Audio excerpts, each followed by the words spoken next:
کہ قرآن مجید سے، قرآن مجید کے کسی لفظ، کسی آیت سے جادو نہیں ہو سکتا۔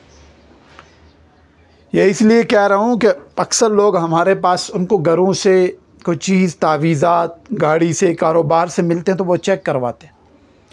تو پچھلے دنوں مجھے ایک صاحب نے کہا جی کہ ہم نے کسی بندے کو چیک کروا، اس نے کہا یہ جادو لکھا ہوا ہے۔ میں نے کہا اس کو کہو کہ اس کے اوپر جادو کہاں سے آ گئے؟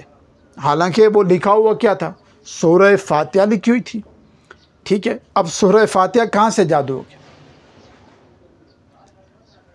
اور اس بندے کی علم کی کمزوری کی وجہ سے عوام یہ چیز سمجھنا شروع کر دیتے ہیں کہ معاذ اللہ قرآن مجید سے جادو ہوتا ہے۔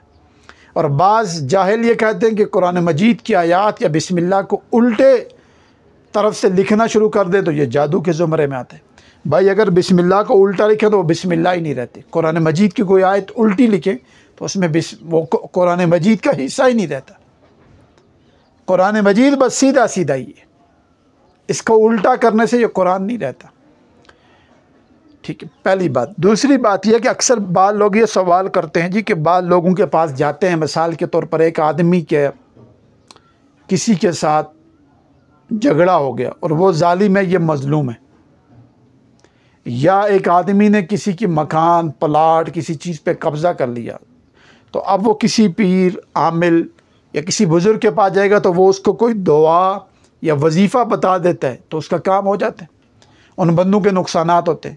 تو یہ بات ذہن میں رکھیں، جب مظلوم آدمی فریاد کرتا ہے، چاہے وہ قرآن مجید کی کسی آیت سے کرے یا حضور علیہ الصلوۃ والسلام کی کسی مسنون دعا سے کرے، تو یہ اس نے اپنے رب سے فریاد کی۔ اب اس بندے کے اوپر جو لاٹھی برسی ہے یہ جادو نہیں ہے، یہ اپنے رب نے اس پہ اپنا قہر برسا دیا۔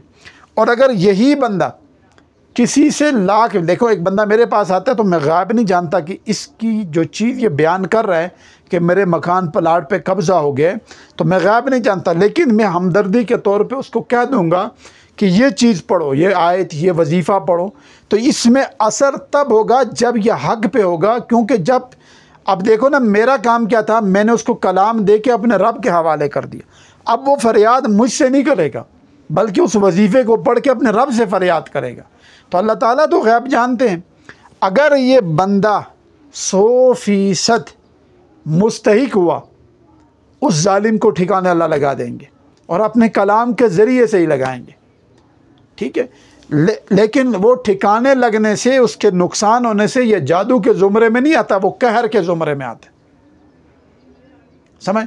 جادو شیطان کا تصرف ہے، وہ انسان پہ پھینک کے اس کو جدا کرتا ہے، اس کے اندر بیماریاں منتقل کرتا ہے، اس کے نظام میں خلل ڈالتا ہے۔ تو اس لیے یہ عقیدہ رکھنا، چاہے جس کسی کا بھی ہے، یہ کفر ہے، کفر، کہ یہ عقیدہ رکھ لے کہ قرآن سے یا مسنون چیزوں سے یا اللہ تعالیٰ کے نام سے جادو ہوتا ہے۔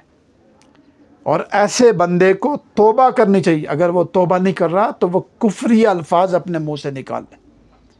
اس بندے سے بچنا چاہیے، چاہے وہ جس بھی مسلک کا بندہ ہو، جس طرح کے بھی، ان سے دور رہو۔ کیوں؟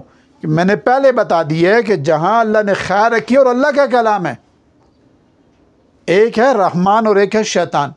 بھائی ہم اپنے رحمان کے ساتھ ہیں، اپنے رب کے ساتھ ہیں، ان کی چیزوں سے، ان کی کلام سے اور ان کے اعمال سے فائدے اٹھاتے اور اپنی فریاد ان سے آگے کرتے ہیں۔ بس درمیان میں ہم جو چیزیں پڑھتے ہیں یہ بطور ذریعہ استعمال کرتے ہیں، دوائی کے طور پہ استعمال کرتے ہیں، ٹھیک ہے؟ اب وہ چیز پڑھ کے ہم اپنے رب سے فریاد کرتے ہیں۔ اب یہ چیز جادو کے زمرے میں نہیں آتی۔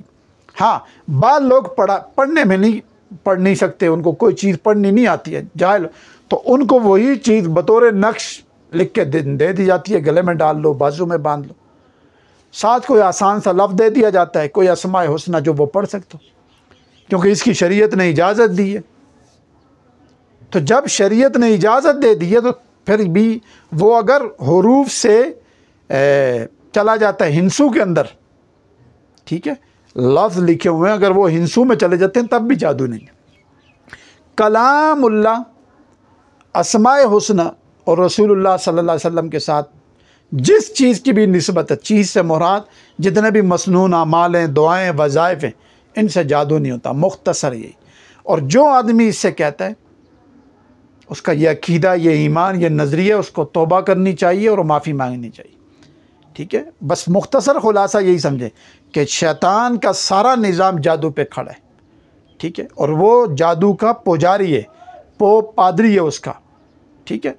لیکن ہمارا نظام رحمان کے ساتھ ہے، اور رحمان کی کسی چیز کے ساتھ جادو نہیں۔ جادو شر ہے، فتنہ ہے، آگ ہے، تباہی ہے، بربادی ہے، ذلت اور رسوائی ہے اس میں، اور ادھر خیر ہے، عزت ہے، عافیت ہے، سکون ہے، فضل ہے۔ یہ چیزیں اللہ تعالیٰ نے اپنے ساتھ رکھی ہیں۔ ہاں، مسلمان ہے، ایک مسلمان کو نفع اور نقصان رب سے ہوتا ہے، یہ بات پکی ہے، لیکن وہ کیٹیگری دیکھی جائے گی، وہ دیکھا جائے گا کہ اس کو یہ نفع نقصان اپنی بدعمالی سے ہو رہا ہے یا شیطان تصرف مار رہا ہے، ٹھیک ہے۔ اگر تو شیطان تصرف مار رہا ہے تو علاج کرے گا، بدعمالی ہے تو اپنا دوسرا علاج کرے گا، اپنی اس چیز کو چھوڑے گا، ٹھیک ہے۔ لیکن رحمان کو، رحمان کی چیزوں کو، یا رحمان کے نعوذ باللہ کلام کو جادو میں ڈالنا، یا اس سے ایک نظریہ رکھنا کہ اس سے جادو ہوتا ہے، تو یہ کفر ہے۔ اور اللہ تعالیٰ ان چیزوں سے ہمیں بچائے۔ ہمارا ایمان ہونا چاہیے، یقین ہونا چاہیے کہ رب العالمین کا کلام، ان کے اسماء حسنہ، یہ سراپا نور، ہدایت، اور سراپا اس میں فلاح اور کامیابی ہے، اس میں خیر ہی خیر ہے، عافیت ہی عافیت ہے، شر اس میں نہیں ہے۔ ہاں، میں نے وہ ترتیب بتا دی ہے، کسی کو نقصان ہو رہا ہے اس کی یا تو بدعمالی ہے یا اللہ کا قہر ہے اس کے اوپر، ٹھیک ہے، وہ بھی تب اس کو اثر کرے گا، یعنی کلام کسی کے اوپر پڑھنے سے اس کو نقصان تب ہوگا جب رب چاہے گا، اس کے بغیر نہیں ہو سکتا۔ باقی شیطان کو اللہ نے ایک طاقت دی ہوئی ہے، اس نے مہلت مانگی، اس نے طاقت مانگی، اللہ نے دے دی، اور وہ اول دن سے دی ہوئی، آج سے نہیں دی ہوئی، کیونکہ اگر اول دن سے نہ ہوتی تو انبیاء، صحابہ، صلحاء، اتقیاء، ان پہ جادو ہے۔ ایک صحابی ہیں، وہ خود کہتے ہیں کہ اگر حضور علیہ الصلوۃ والسلام مجھے یہ دعا نہ سکھاتے، اعوذ بوجہ اللہ العظیم الذی لیس شیء اعظم منہ بکلمات اللہ التامات التی لا یرجی، یہ جو احادیث کی بڑی کتابیں، ان کے اندر یہ دعا اور احوال موجود ہیں کہ اگر حضور صلی اللہ علیہ وسلم مجھے یہ دعا نہ سکھاتے تو یہودی مجھ پہ جادو کر کر کے تو مجھے گدھا بنا دیتے۔ اب گدھا بننے سے مراد یہ نہیں ہے کہ اللہ معاف کرے کہ انسان کی 2 ٹانگیں تو 4 ہو جاتی ہیں، یا انسان کا ظاہری لباس یا ظاہری جو انسان کا نمونہ اللہ نے بنایا ہے یہ گدھے کی طرح نہیں، انسان کے اندر سے فطرت چینج ہو جاتی ہے، انسان وہ حرکتیں کرتا ہے جو گدھا کرتا ہے، ٹھیک ہے۔ انسان سے منہ سے وہ الفاظ نکلنا شروع ہو جاتے ہیں جو الفاظ انسان نہیں نکالتا، انسان کے اندر حلال حرام کی تمیز ختم ہو جاتی ہے، یہ جادو کرتب دکھاتے۔ اس صحابی رسول نے جو بات کہی کہ مجھے گدھا بنا دیتے، تو وہ الفاظ سے مراد یہ چیزیں، تو اس سے یہ چیز ثابت ہوتی ہے کہ جادو ہے، برحق چیز ہے، لیکن قرآن سے نہیں ہوتا، اعمال نبوی سے نہیں ہوتا، اسماء حسنہ سے نہیں ہو سکتا، ٹھیک ہے، وہ ہوتا ہے شیطانی نظام سے اور شیطان سے ہوتا ہے۔